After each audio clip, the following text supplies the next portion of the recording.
Week 3 NFL Sunday, everything you need to know for your fantasy teams and player projections in 15 minutes. If you've never been here before, welcome. My name is Max. I make these every single week for every primetime game and all of the games on Sunday, looking at overall statistical trends, coverage data, and run scheme metrics to give you a unique edge that a lot of your league mates won't have because they don't look at the why behind the numbers. Last Thursday night, we cashed out on a Jackson Hawes anytime touchdown and a bunch of our other picks. So make sure you subscribe so you don't miss any of this stuff. Without further ado, let's get into it. As always, my picks will always be on my socials. There's a link in the description for them at Loeb's Leads. I have touchdown scores, Sunday entries on Twitter, Instagram, and TikTok. Make sure you're locked in on there. Let's talk about the Falcons versus Panthers to start. The Panthers are a bottom 10 run defense. Now, the game flow, the Falcons are about a touchdown favorite. Interesting to note that A.J. Terrell is out, but I like the game flow in this for the Atlanta Falcons. I think they take care of business. Their defense is playing well, and Bijan Robinson, who had a pretty significant uptick in usage last week against a solid Vikings defense,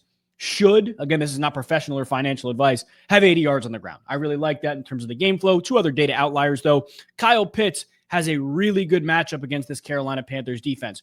Projected 3.5 catches, 37.5 yards. Carolina has the second most tight end yards allowed. The only reason I'm not so gung-ho on this is I don't love the game flow. Again, him, Tyler Algier, Bijan, Tyler Algier, probably going to get plenty of carries on the ground. And that is what I'm going to be looking at most as it relates to what the Falcons do offensively. Again, A.J. Terrell out, the second outlier here. Falcons are pretty balanced in terms of man zone. So they'll play some man, they'll play some zone. They do a lot of different things. I would love this even more for Ted McMillan if they were man heavy, but because they're balanced, I don't think it dramatically changes my opinion on McMillan in this game. Panthers probably going to be trailing, going to be throwing the ball. I don't mind him, but if I had to get on one thing here, it's Bijan Robinson. Bengals versus Vikings, we've talked about Jordan Mason a ton. Now, the Cincinnati run defense itself is actually pretty solid, right? Less than 4 yards per carry, less than 100 yards per game, but they're really bad against running backs catching passes. Bashal Tutin and Travis Etienne each scored a touchdown last week. Dylan Sampson had 8 catches for 64 yards in week 2. Jordan Mason, 2.5 receptions to me. Carson Wentz is probably going to check the ball down. I like it a lot. I'm on it. And Cincinnati screened at the 3rd highest rate in the NFL. Minnesota throws screens at a top 10 rate, 10th highest running back target rate. And Aaron Jones was responsible for more than half of the routes out of the Vikings backfield. I know Jordan Mason is not this pass-catching superstar, but literally somebody has to make up for those routes, and it's very, very likely going to be Jordan Mason. I don't know if he's going to be running 30-yard wheel routes down the sideline like Aaron Jones did against the Chicago Bears, but I do really like Jordan Mason in the pass game here. On the other side, I mean, Jake Browning is solid. The Vikings are giving up a good amount of yards on the ground, but I don't know if I really want to lean into Chase Brown right now. I'm kind of staying away from this Bengals offense, on the road against a tougher schematic defense. I don't love really anybody on the Bengals side. There's nobody that I'm looking at that I'm wildly confident is going to have a crazy game. Packers, Browns, a lot of people are getting on the Browns spread. I don't know. I know the Browns are better than their record would suggest or how they've played, but I think that Packers defense is too good. When you look at the injury report for this game, Packers are beat up offensively. Don't know if Tucker Kraft is going to play, but regardless, the loss of Jaden Reed is bigger to me than Tucker Kraft. Potentially Tucker Kraft, but I want to start with Harold Finn Jr. because I'm on his 3.5 receptions. I don't mind his yards either. Green Bay giving up 75 tight end yards per game. This should be 75, not 150. So 150 yards in 2 games, 75 tight end yards per game, a 48-yard performance for Harold Finn Jr. and a 63-yard performance for Harold Finn Jr. in the first 2 weeks of the season. And Sam Laporta, Zach Ertz each had 60+ in their matchups against the Green Bay Packers. Browns are probably going to be trailing. They're going to have to throw the football. The Packers are one of the most zone-heavy teams in the NFL. It's going to be quick checkdowns. It honestly reminds me a lot of the Cincinnati game where Flacco's just going to have to get the ball out, check it down. Dylan Sampson as well, Njoku as well. But I'm on Harold Finn Jr. because of the targets he's been getting on the routes that he's run. He's getting targeted on more than 22%, I believe, of the routes that he has run. It's more than 20%. He is a huge, huge part of this Browns offense, especially when he is actively participating in the route concepts. On the other side, the Browns, very man-heavy, no Jaden Reed, and the inside corner, as you guys can see, if there's anything I watch, it's the Cleveland Browns, stink. The inside corners are not playing well. To me, Matthew Golden is going to take more of those slot reps. I think Dontavian Wicks could as well, but Golden's number is a little bit lower. I like longest reception because I don't think the volume is necessarily going to be there for Matthew Golden, but the explosive potential against the heaviest man team in the NFL Absolutely will be. Absolutely will be. And I think we had multiple opportunities that we all saw last week where Matthew Golden was open, could have made a big play, and Jordan Love didn't hit him. So I think Matthew Golden has an explosive play. All it takes is one here. Texans, Jaguars. Honestly, guys, I'm staying away. I'm just staying away in general. The only two things I could mention to you, Jags are extremely zone heavy. Dalton Schultz had the most targets per route run against zone, but we said that last week with Tampa, and he came up one reception short. So I can't lean back into that confidently, at least. The only other thing is Nico Collins has been really good against the Jaguars in the past, but they haven't had the secondary that they have now in the past. So I'm truly just not even touching this game. I think the Texans win this, excuse me.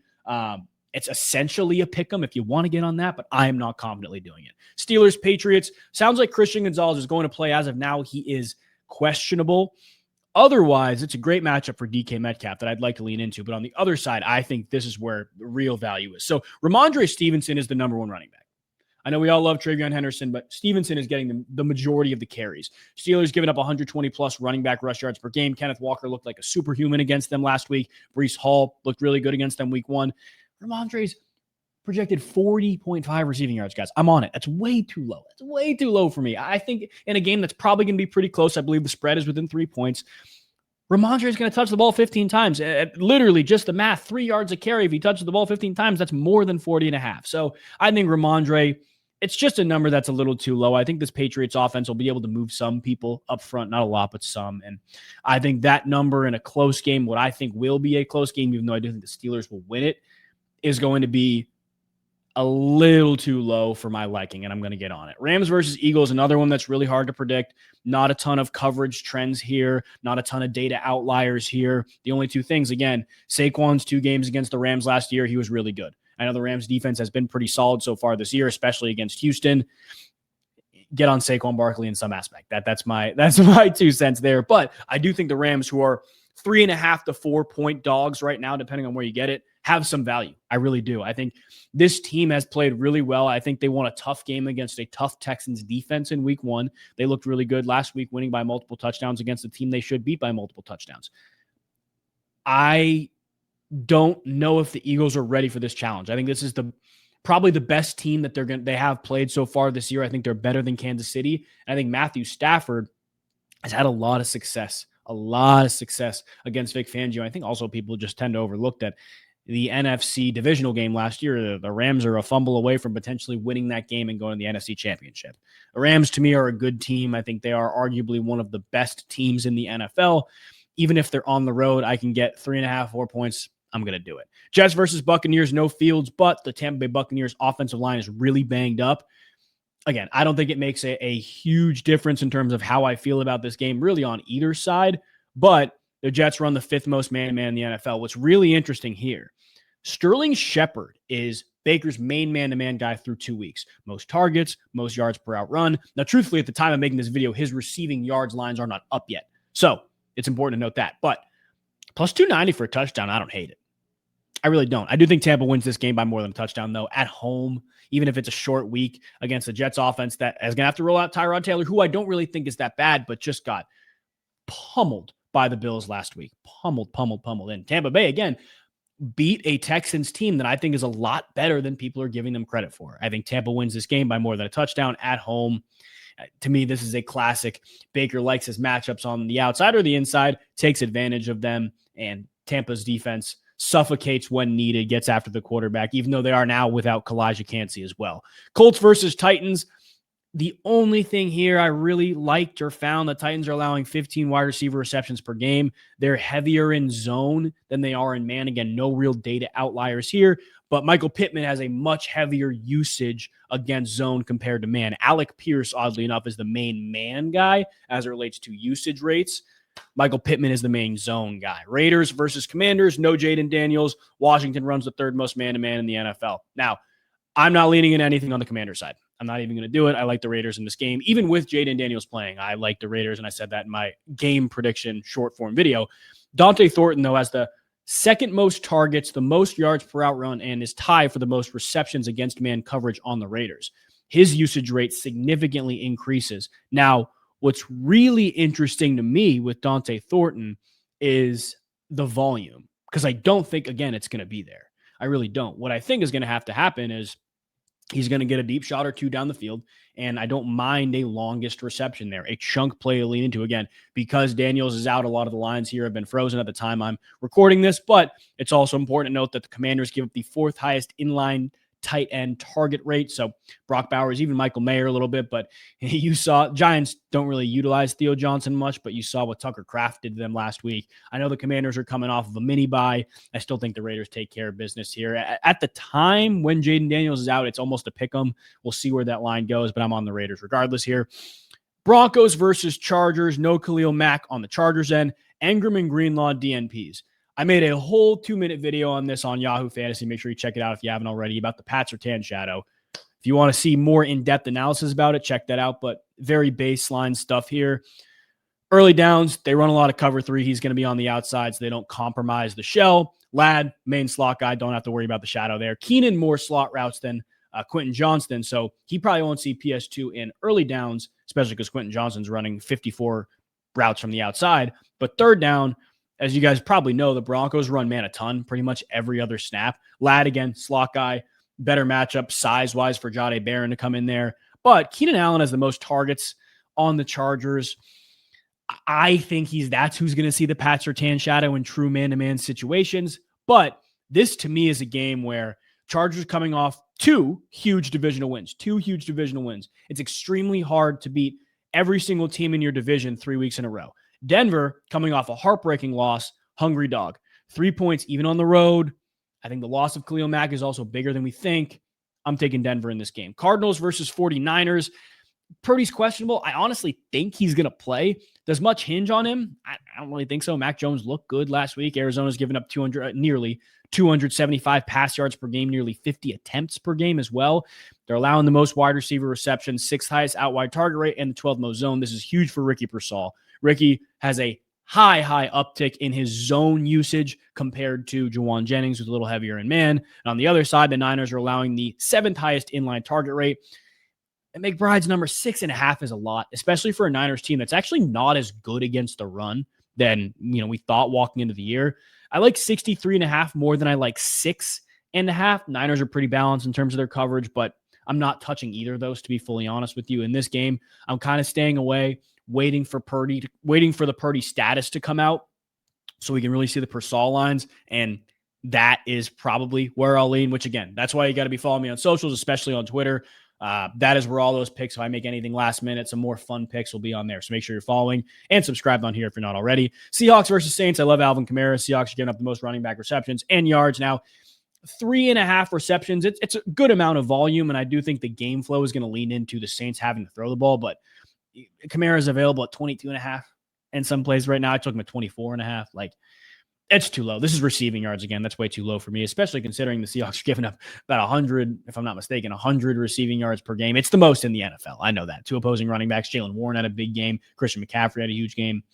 I mean, that could literally come on 2 plays for Kamara. I'm leaning into it. On the other side, what's really interesting here is New Orleans is solid everywhere except for tight ends, right? Luke Farrell scored in week 2, and then in week 1, no, McBride did not score, but 6th most tight end receptions, 9th most tight end yards, and the single number 1 highest inline target rate. Now, looking at the Seahawks, I don't think you can confidently lean into like yards or catches for either of those guys. But AJ Barner, 5 targets, Arroyo 4. Barner's more of a true inline guy. Arroyo some inline snaps, more of a slot guy. Barner's playing like 90% of snaps.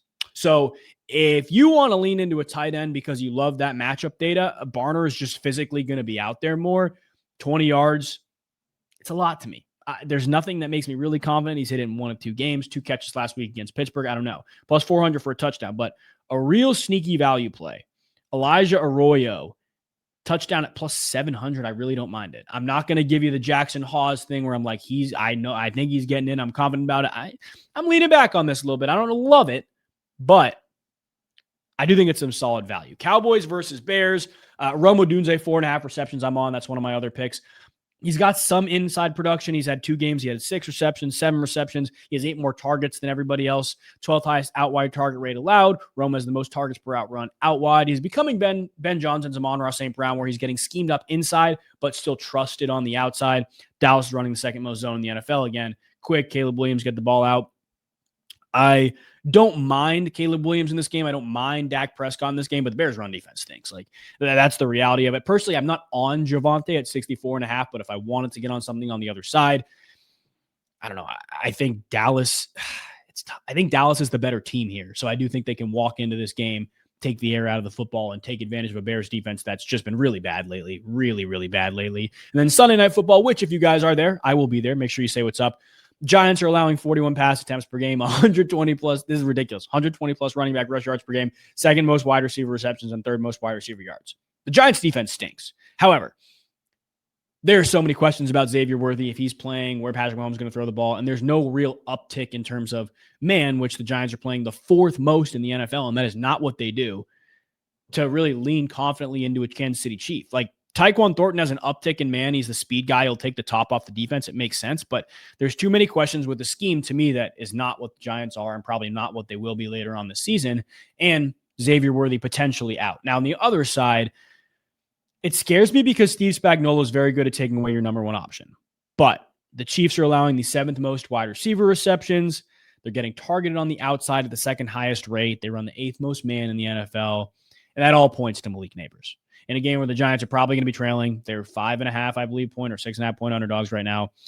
You could play that up to 90. I'm on at 78.5, though, for Malik Neighbors. I like it a lot. I think in this game, he's going to get plenty of volume, plenty of shots down the field, plenty of opportunities to make plays. I really like that in this game for the New York Giants. With that concludes the video. I appreciate you guys watching and listening. If you're new, make sure you subscribe. There'll be a Monday Night Football breakdown coming out for you as well. Don't want you to miss it. See you next time. God bless.